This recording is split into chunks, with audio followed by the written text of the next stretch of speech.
Hello guys, it's me again.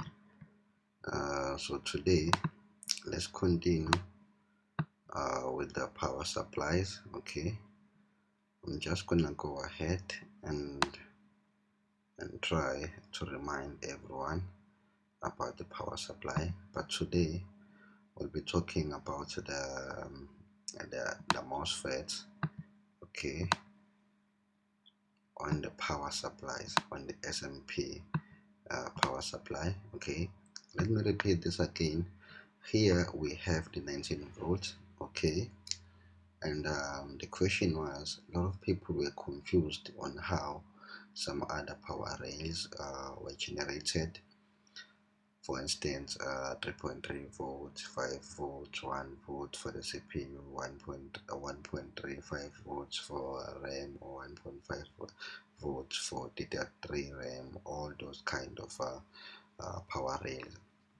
A lot of people are getting confused on how the laptops are turning the 19 volts into those specific power rails. Okay, so I did explain the whole thing on one of my videos. Please watch one of those videos where I explain everything about the SMP power supply. But again, before I go deep into MOSFETs, I'll repeat again, and I'll repeat and try to explain how the power supplies work and how they look like. I'll show you everything. Okay, anyway, this is the 19 volts. Okay, my 19 volts coming all the way from the charger, and then now it's flowing on the laptop. Okay, so I said you will have a MOSFET, and then you will have another MOSFET. It's always the case. They should never change. Okay, and then this second MOSFET is always connected to ground.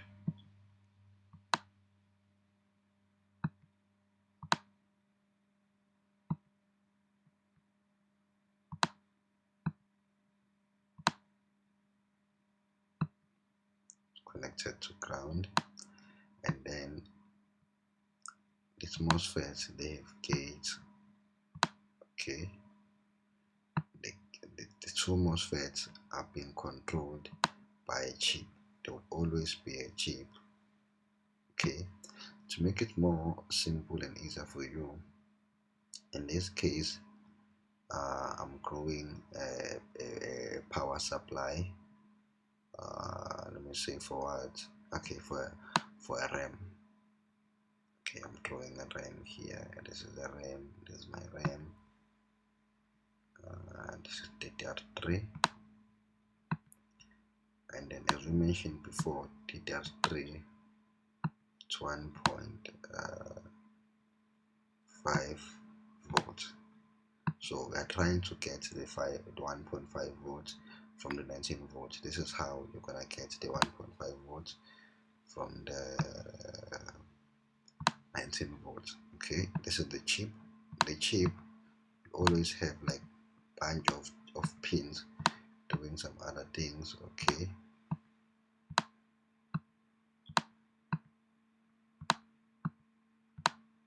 but anyway, I won't talk about that for now. We will go deep about the chips as well, but for now let's focus more on drawing this, and then I'll explain the MOSFET later on. Okay, after the MOSFET you will have the coil. This is the coil. Okay, this is just the overview. After a coil you will have what? You will have a capacitor, the electrolytic capacitor connected to ground.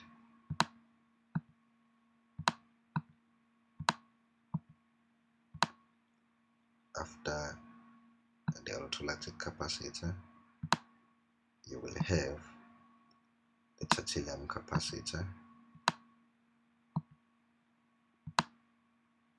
This is the titanium capacitor also connected to ground.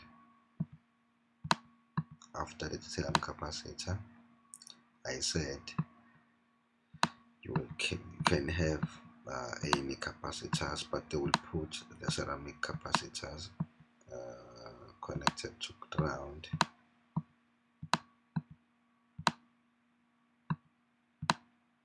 Why they are putting so many capacitors, I will explain everything again step by step. Connected to ground, and then it goes all over the way to our RAM. Now supplying the RAM with 1.5. So from this point now we have 1.5 volts, and the RAM is happy now. It's very happy. It does accept it is 1.5 volts with a happy smile. Okay, hope you can see how this 19 volt was generated. Let me repeat again. This is a spark of 19 volts, and it's summed to 1.5 volts, and the whole process is determined by the chip. The way it turns off these two MOSFETs on and off, the chip itself is the one that creates this 1.5 volts. So here, okay, let me change my color again. Okay, here, let me use red. Here on the spot, if you use the oscilloscope, you will see that we have something like this 19 0 19 0 19 0 19 0 19 0 19 0, and the whole sum.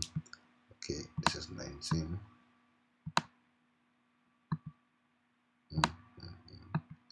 Can't even draw. And this is 0 volts. On top is 19. So how are we getting 19 and 0? The upper part, it's 19 volts, right? So this guy here, this MOSFET here, he allows power to pass to him, right? When it passes to him, it goes straight to this second MOSFET, right? And the second MOSFET opens the allows the power to pass. When the power passes, it goes straight to ground, meaning this whole section end up being grounded, meaning being 0. And again, the release, the open, instead of closing the open, meaning they don't allow power to pass from them, then the whole thing goes back to 19. And then again, they do the same process, they allow power to pass, then the whole power will just go straight to the ground, and again and again and again. But the speed, the way it starts, the whole thing is determined by the chip, by this chip. Okay, this is the chip that controls the RAM. Okay, every laptop, every component has got its own chip. Okay, this is a chip for the RAM. We'll talk about the RAM chips, stuff like that. Or otherwise, we can go to a schematic and see. Okay, but for now, let's not confuse things. Let's just go deep. Let's just go with the thing, with the whole thing. So from this point, we have rough. So after this coil, this is a coil.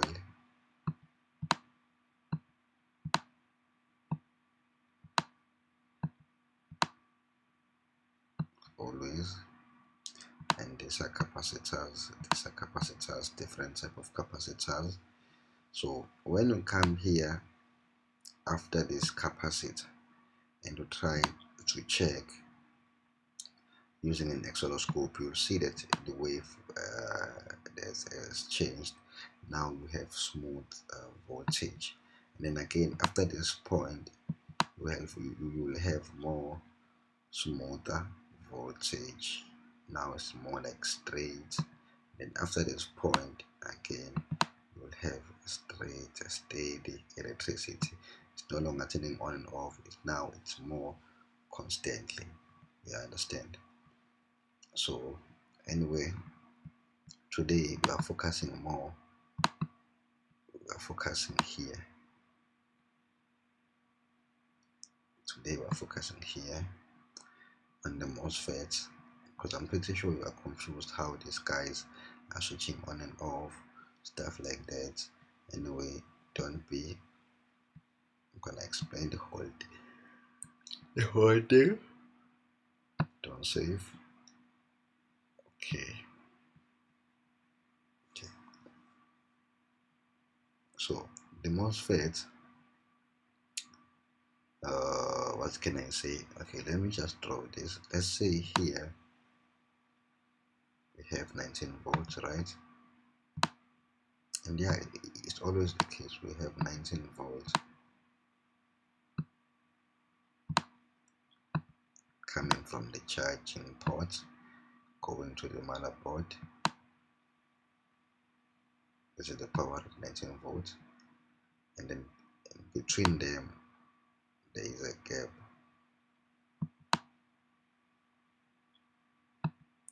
Okay, this is 0 volts. The other side is 0 volts. Okay, so here we will have the 19 volts, right? But on the other side of the board, supplying the hot port, will have 0 volts. Between there is a gap here. Okay, anyway, it's more like an open switch. Okay, you understand? So now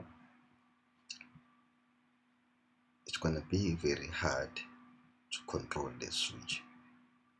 Okay, in order for us to control the switch, I'm gonna draw another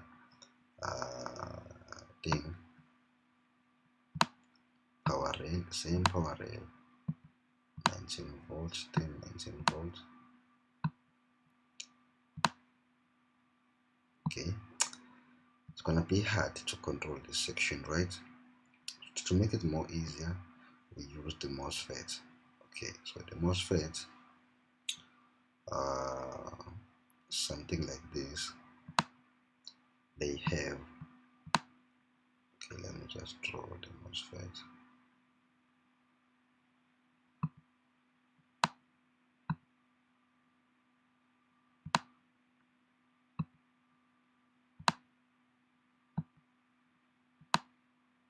MOSFET is always like this. Here it will be a dot on the MOSFET, and you have pin number 4, pin number 3, pin number 2, and pin number 1. These 4 pins are all connected together. Okay, I'm doing the same thing, but now I'm using the MOSFET and not a switch, because using a switch is gonna be more hard. Since there will be no one controlling the switch. So in this case, I'm drawing something that you're gonna be able to control and tell it to turn it on or off only when we need it, only when we need it to. This is exactly what the MOSFET does. So these 3 pins here are connected together. Okay, and this one here, the 4th one here, is the gate. The gate is more like a button saying, hey, you allow power to pass, allow this 19 volts to pass from the other side, or not. Okay, so the 19 volts will pass only if we tell this MOSFET to allow it to pass from the other side. It's where we use the chip. The chip can be here somewhere with a bunch of pins doing different stuff. Okay, but one of the pins will be attached to gate. Let's say this is you drawing your picture here. This is you. You want this 19 volts to pass to the other side. Okay, so what you do is press the button. When you press the button, this is the button, you press the button. This button is attached to the chip. We are sending the signal saying, hey, you tell this Mosfet to close so that the 19 volts will pass. Then boom, the 19 volts will pass. Then we will have the 19 volts on the other side of the board. You understand? So this is how the MOSFETs work. Okay, they are switches, that's all. They are switches. MOSFETs are just switches. Okay, they're just transistors. Okay, they allow power to pass or not, but again they are being told on the fourth pin number 4. Okay, let me draw the MOSFET again.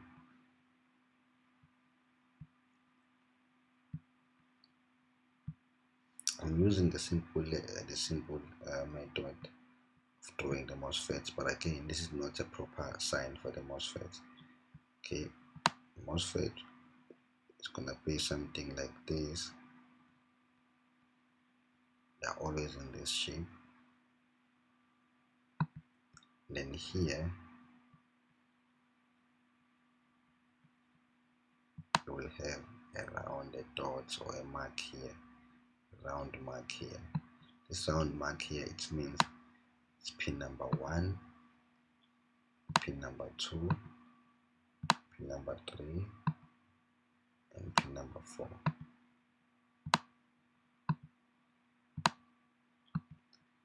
Then here you will have 1, 2, 3, 4. And these 4 pins, all of these 4 pins, this one, inside, they are all connected. They're all connected. They're all connected. Meaning it's just one thing. It's just one thing.